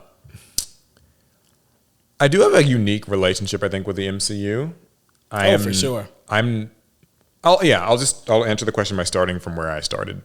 So when the MCU movies, like, the Iron Man and Thor and stuff was all like first coming out, I didn't watch any of it. I thought it was like just not for me. I didn't think it was like cringy or weird, but I was just like, they just aren't for me. Like, I didn't read these comics. Thought they were cringy and weird, yeah. A little bit. I didn't, but the thing is, like, I didn't read comics growing up, so I wasn't familiar with the characters, and as a result, I just kind of felt like, well, I'm not allowed to really watch these. Like, these aren't. Yeah, that's right. Gatekeeping. Yeah, like I felt kind of like gatekept. Like, I'm just not supposed to watch this. This is for the nerds who like these comic books, and now they're getting to see these characters come to life on the big screen. And I didn't read those things, so like I'm not allowed to do it. I think that they always seemed like a cool cultural moment. Like, I remember people be like, okay, we're going to go to the theater this weekend and see the new Thor movie or see the first Doctor Strange or whatever, Iron Man 3. The first MCU movie that I ever saw was Captain America Civil War. I think that was a great one for me to see because it's a good movie and it's fun and it doesn't really focus that much on any individual character. They're just all a bunch of heroes fighting. I might have seen Avengers Age of Ultron. I don't even remember. That might have been me. I think I maybe saw that. But like, I swear to God, I don't even know if I remember the plot of Age of Ultron that well. I think some friends dragged me along. So where I am with the MCU now is that starting around COVID, basically, give or take. Like, I watched Infinity War. I didn't watch Endgame. I'm weird. I watched Infinity War. I didn't watch Endgame. I just started watching like more of the Marvels. I guess it was because like I was inside more, or like I just wanted to. It was because of me and Alex. We dragged Paul to see these movies. That's true. You guys would always want to see the new ones, and so like I'd see them with you and be like, "Well, what do I need?" Then that's what I ask in the car on the way there every time. Okay, Alec, like, what do I need to know? Like, who? Because I don't. It's kind of funny. I've effectively watched like the second Doctor Strange, but not the first Doctor Strange. I've watched like Thor 4 was my first Thor movie. Like, so I'm just lost on so many elements of this stuff. And for me, it's been fun because like, I think I've also shown up in the MCU at a time when it's kind of like been stumbling some with like the COVID and the production issues and that weird post-Endgame kind of filler feel that it's got where it's just trying to find its footing and sometimes flubbing it badly. I mean, pretty much outside of Black Widow and Iron Fist, Shang-Chi, you've seen all of the works after those. I think I've seen like everything after that. Yeah, this bad phase has been your phase. Yeah, I know. It feels like that's my Marvel. I didn't see Guardians 3 though, so there's that. But that's because I was out of town when I saw it. Yeah, but basically that is true. Like if Alec didn't see it, I probably didn't see it. So that's kind of been my journey. It's a weird one. I think it's given me a bit of a different perspective because I can't really have like those conversations with people about like, here's how it was in the comics, and so this is like worse or better because you can't get caught up on that. Most people who say here's how it was in the comics didn't read the comics either.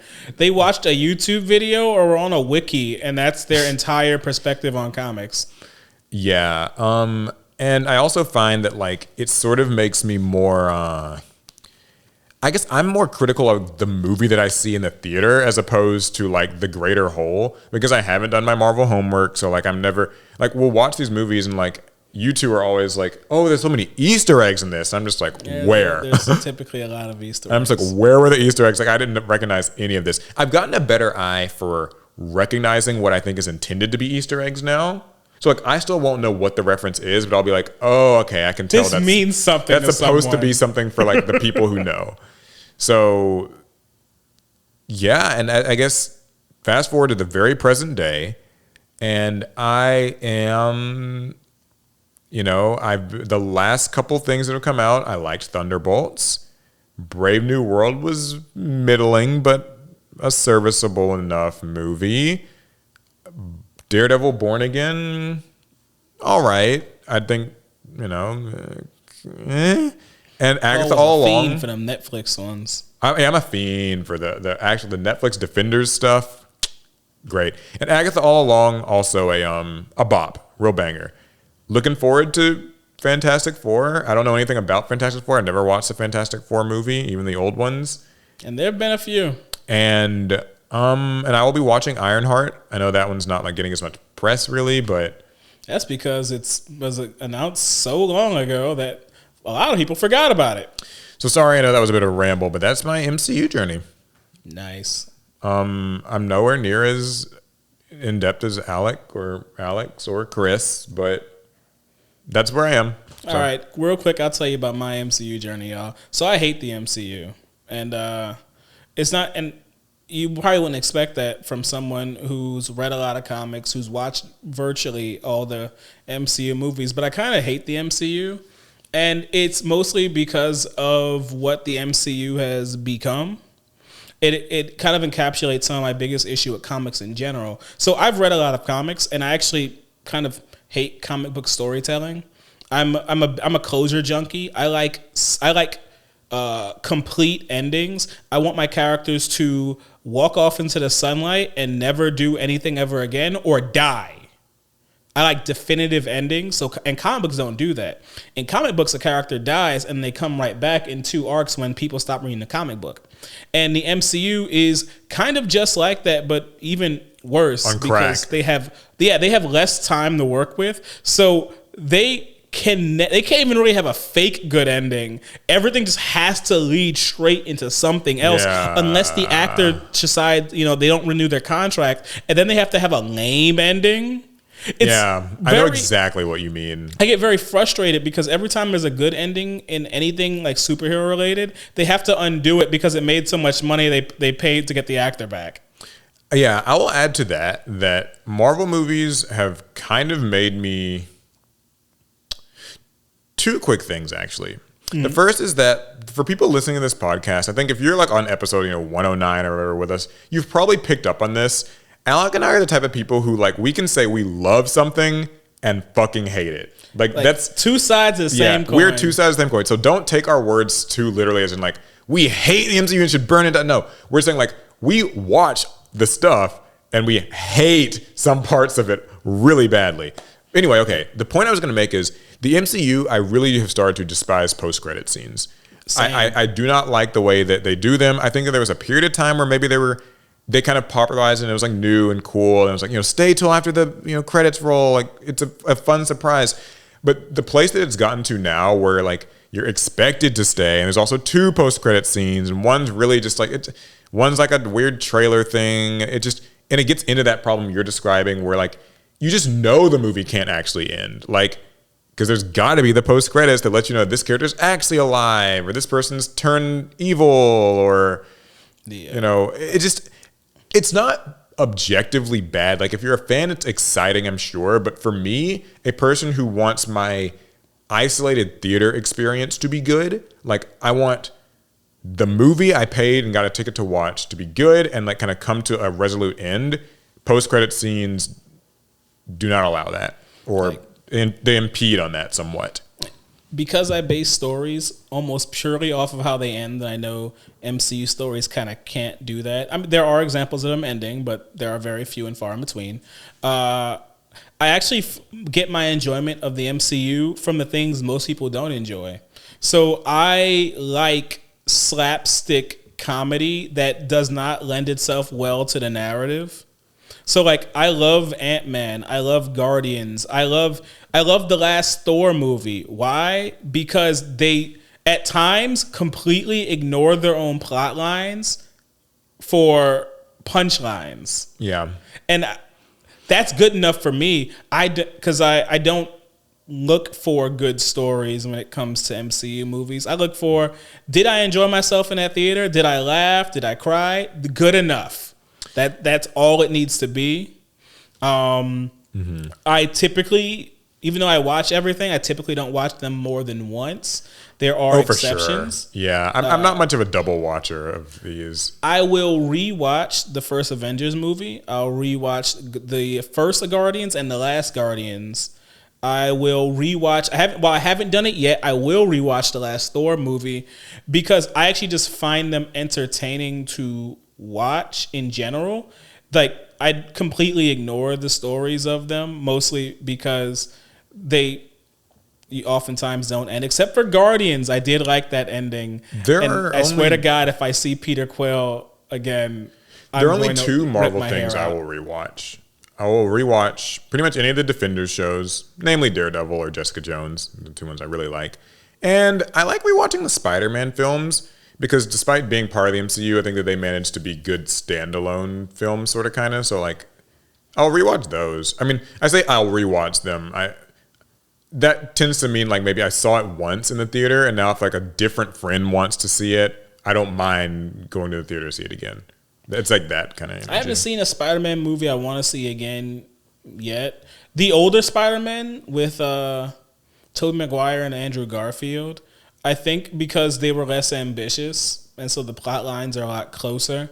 Those I don't mind rewatching.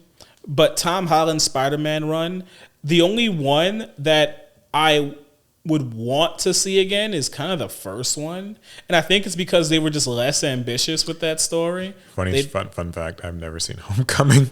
I realized I said before I didn't see Homecoming. That's because I forgot that I'd watched Homecoming. I haven't. When I remembered I saw Homecoming, I was like, you know what? I like that one. I like Homecoming. But long story short, I love the MCU. I hate the MCU. I've watched everything except for Black Widow and all the Thors except for the last one. For some reason, Thor just didn't appeal to me, but I really like that last one. Yeah, and for me, I've seen most everything in the last 5 to 6 years and very little else. Cool. It is what it is. A long little MCU ramble. Would love to hear other people's like favorite MCU things. What do you like and dislike about it? And one last thing I'll add to this. Whenever I have criticisms of the MCU, I'm not one of these people who's like criticizing the stuff and then not planning on watching it. Like, I will only criticize a thing after I watch the thing. So if I see Hugh Jackman on like another cast list, I'm not going to watch it. If he's in that Doomsday movie, which he might be, let that poor man rest. I forget if he was on a chair. I'm probably not going to watch it. Like I'm already mad that Robert Downey Jr. is in that movie too. Yeah, let these people rest. With new video games getting more expensive, what are your criteria for a video game to deserve the $80 price tag that you spend on buying? Ooh. Okay, so what is my criteria for an $80 What'll make an video $80 game? It's actually very simple for me. Okay. I realized recently I don't really play new games. I just play games based on IPs that I already know about or their sequels or remakes. So that it kind of has to be just something that I recognize, already know about, and like before I even start playing it. There's probably nothing a new game can do to make me spend $80. For me, I think that there's only a few games in my mind that are worth $80.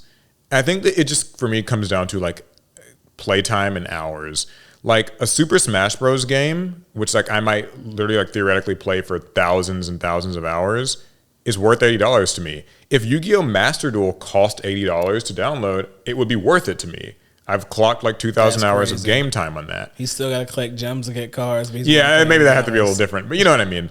Like it's just like when a new Final Fantasy expansion comes out, those usually cost like 70 or however much. They're expensive. That's worth it to me though, because like the Final Fantasy campaign is like 40, 50 hours long. Like anytime if a game's any shorter than that. Like I'm just like I'm not paying 80. I might. These are like mine. These are all games and IPs you're already existing familiar with. Oh no! Oh, so is the question about just new? No. The question didn't ask, but I'm wondering. Oh, is there something a new game? If a new game can make you part with $80, because you don't know how much I get what playtime you're going to put into it. Yeah, it's such a you got to like be willing to dive into the deep end of the pool, and I'm not. I'm really. I mean, I'm just not like. It would take just the heaven and earth have to move. Like everyone will have to like tell me like okay. And people I trust, by the way, not everyone is like the internet says you should buy this. I'm saying like, if enough friends are like, trust me, it's really good. Like, I've played it and really enjoyed it.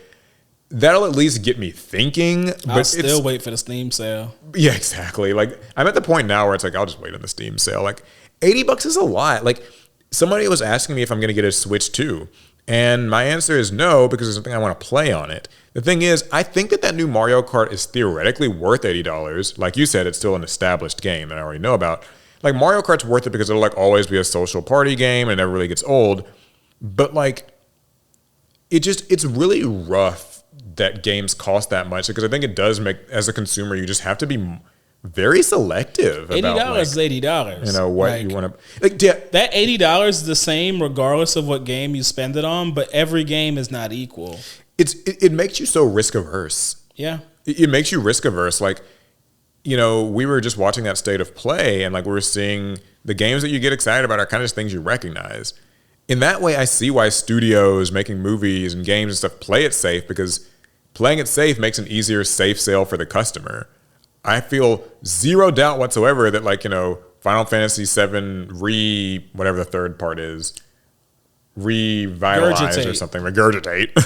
That'll be like, oh, I'll pay $80 for that in a heartbeat. But I mean, Claire Obscura Expedition 33, I'm already kind of like, well, I mean, I don't know what this is, so like, would I even buy it? But yeah. The game looks really good. It's new. So I kind of want to keep my money to myself.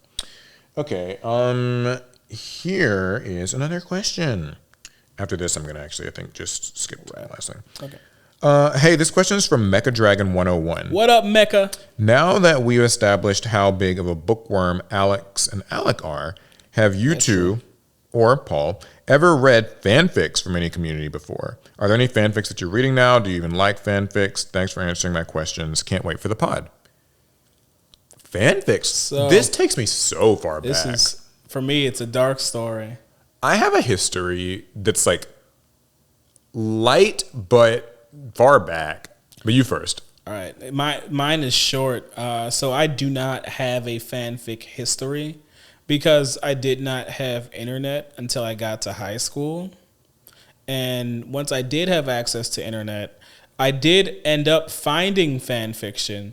But because I was not internet literate, I did not know what I was like. I didn't know what the genre like tags meant. Oh, dear. I didn't know what to avoid. So I picked. There's this X-Men fan fiction, and it was fine until Wolverine like slashed like so and so with his claws, and then like he licked the blood while staring into her eyes, and I was like, what is this? Right. Yeah. So you kind of accidentally stumbled into more like erotic fan fiction with more like extreme displays of skinship, you might call it. Yeah, for me, I did not finish it, and that was actually the last time I read fan fiction. So I was not super into fan fiction, but my sister was. And I don't know that she was even writing fan fiction. Maybe she did, maybe she didn't, but I know she read a lot of it. And I think it was, what was the website? I think it was just called like fanfiction.com or fanfiction.net or something. And that was where like most of the fan fictions were. And you could like search. You could search by like series, characters. I didn't know what any of the like you, I didn't know like what tags meant. So it'd be like, like something X something, or like, Yaoi, Yuri, whatever. And so for me, I was like just kind of hitting tags, just seeing what I could find. I did run into like things that were like a little bit, maybe I shouldn't have been reading them at like age 13. But I typically would seek it out when it was like a game where like I felt that there was more to the universe than what had been explored in the game. I also, for me, it was games. I didn't watch anime at the time, so like it'd be like, oh, like what is like a Star Fox fan fiction? Oh, or that like sounds dangerous. Sonic the Hedgehog. I was a big Sonic fan, Jesus. so I unfortunately found those. Pokemon. There was Pokemon stuff. Oh Lord. I think I'm fortunate that I didn't run into so much messed up stuff. Like most of the time, it was just How? sometimes people actually write just upstanding fan fiction. And the first thing I found was wrong. But sadly, I quickly realized that like most of it was like just sort of sexual stuff in nature. And I kind of was just like, man, I don't really like engaging with these franchises in this way. Like I find like these characters having these like adult relationships isn't how I engage. Like just that's not my relationship with this game series. Like, so I will say that I respect the idea of it, and I think maybe even like shipping for fun can kind of be whatever. Like that's fine. I know people nowadays get like angry about ships. Like people get competitive and they kind of fight over like shipping these two characters. It's really not a problem. It's just that when people start trying to pair Aerith and Cloud, they're completely forgetting that she thinks of Cloud as more of a younger brother figure, and really Zack was the love of her life. Right? Yeah, Alec is one of them. No, but I know what you mean. Like it just, I don't know. For me, like when I first ran into that sort of thing, I was like, I just don't want to hear about like Sonic characters like having sex. Like it's not my wheelhouse. I think I would have been fine had it been some. If I had my first experience with something more vanilla, and it wouldn't have like made me like close that website and delete my history. But yeah, I discovered I don't like blood play, and that tainted fan fiction forever for me. From Rice Man Ray, not so much as a question, more of a suggestion for Alec. Play Brown Dust 2. It's the ultimate waifu gacha game. That being said, love the pod. Keep up the great work. And you think I haven't played Brown Dust 2? Oh. Do you have that installed right now on your phone? Please tell me you don't. It's on my phone right here, right now. If you can see that, you probably can't. Wait, I'll just see if I can get the title screen to show up. Yeah, well, first of all, I don't even know like what Brown Dust 2 is. So I've shown it to you before because it's trying to update, but it wants to update. But anyway, yes, I have played Brown Dust 2. Paul, it's the one where I showed you the my home screen was the girl aggressively removing the wedgie. Okay, yeah, I know what game that is. Oh God. Well, now you have your answer. To be Rice fair, Man Ray. I do not play Brown Dust very much. It was kind of I kind of played it because I was bored. All my other games were between updates, and I have this very insane gacha gaming need to just find something to download so I can start spinning again. And I'm trying to fight that. That's why my Brown Dust 2 was trying to update, because I haven't played it in months, and I'm trying to keep it that way. But I didn't delete it, so maybe, there's gotta be something there. Maybe I should delete it. It's gonna be hard. I already spent money. What are your current your lineup of mobile games? If you're okay with sharing with the pod. If I just told them about Brown Dust 2, there's nothing I'm afraid of. I guess that's true, huh? There's probably worse out there. I've been playing Azure Lane for 6 or 7 years now. I forget which anniversary we're on. It's whatever anniversary we're on -1. That's how you know how I've been playing Azure Lane. I play a lot of Nikkei. I've been playing that one since it started.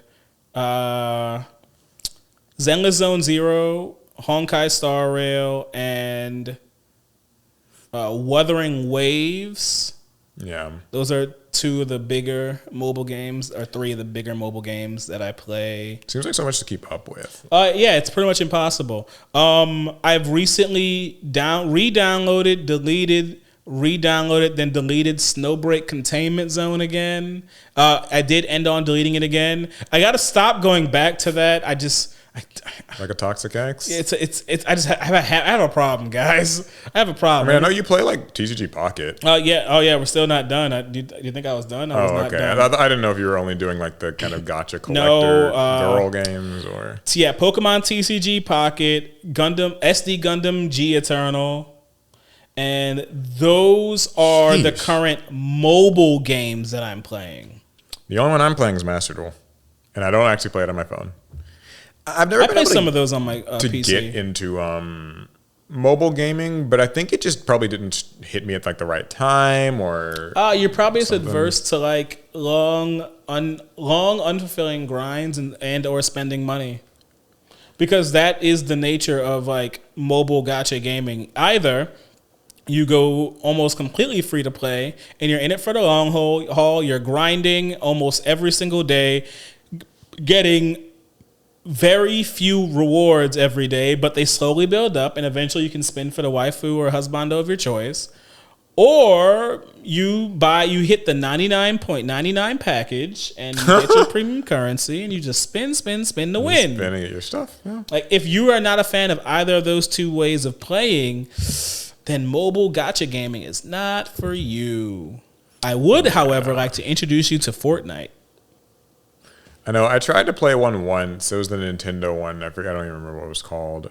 Oh, that one that sunset almost like a month after I started playing. What was that called? Oh, I don't remember. It was a Nintendo gacha. Dragalia Lost. That's what it was. I tried to play it, and then like Nintendo was like, okay, this is shutting down next month. So didn't get to play that. Anyway. I played way more gacha games than that, though. Those are just the ones I currently play. The final question is from Lo. Hey, love the pod. How many Kuriboh do you think you could take in an IRL fight? Can they detonate? Yes. 0. Because once they start losing, they're going to blow up. All right. Now, no, they can't detonate. So how many can you take? All right. Do we have any idea how much a Kuriboh weighs? It is the size of that Kuriboh over there. And is it weigh the same? You want something a little heavier than the plush. Grab the here. I'll grab the plush and we can show. Okay. So. All right. So we have, for audio listeners, we do have a little Kuriboh. We have plush. this little Kuriboh guy. All right. I get the size. How much heavier do you think they are in real life? I will say I think a Kuriboh probably weighs like 5 pounds more than that. Like that probably weighs like half a pound, if that, really. So let's say they weigh 5 pounds. They're 5 pounds each, let's say. All right. It's mostly just hair. I'm assuming I can, if they are about as dense still, even with that weight, I could probably kill a Kuriboh in 2 hits. Okay. So the question is, when will I get tired? Yeah, I know. Now, I'm the type of person where I enjoy hitting things. I get a certain amount of joy of causing pain. So I think this is a good challenge for me.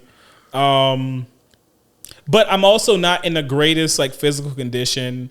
I have not like been in the gym in a minute, so I feel like my stamina might not be where I want it to be. I guess we also have to consider that they're activating multiplies, like they're kind of endless. They are endless, and I guess eventually even 5 pounds can outweigh you at some point. Though luckily these guys actually only have like the 3 like hands, so I think they have a hard time kind of hanging, like holding on to you. Yeah, I'm thinking also, can the Kuriboh, like, is it like in the show where it can like float? Because I feel like if they can like float, then they could start to kind of just like bombard you from all directions. Whereas like if they're just like having to sort of like crawl or just walk, like I think they have to float. These things walking would be fun. Yeah, if they're walking, it'd be kind of a different story. I think they could just step on them or something. I think I can give you 20 to 25, depending on how I pace myself.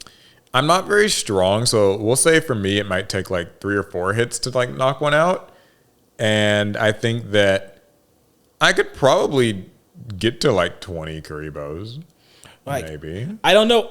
Because I like hitting things, I feel like I'd use too much force per hit. Oh, so you might, like, and I think I might burn myself out. That's why I'm scared to say further than 25. I might be able to go as far as 40 if I'm careful, but I'm not sure. All right, guys. That's what we're going to end this pod on. This is a Kuriboh. It's a rainbow Kuriboh. I don't remember where I got it. How many of these do you think you could take in a fight? Assume that they weigh 5-ish pounds. Basically, they're babies. Like, I feel like some people can easily take like a few hundred of them. Yeah, it's like the opposite of the like 1 gorilla versus 100 men. Yeah. It's just like 1 man versus 100 Kuribohs. Like if I were at my physical peak, I'm pretty sure I could take like 200, but I'm not. So I got to lowball it. Well, that's it for this episode of the Pot of Greed. We have basically tried to empty the pot. We did our best. Yeah, we got as many questions as we feasibly could within the normal runtime. But hopefully you guys enjoyed it. All right, cool. Enjoy your Thursdays. We'll see you guys next episode. With a special guest. I think you'll like her. Pass turn. Pass turn.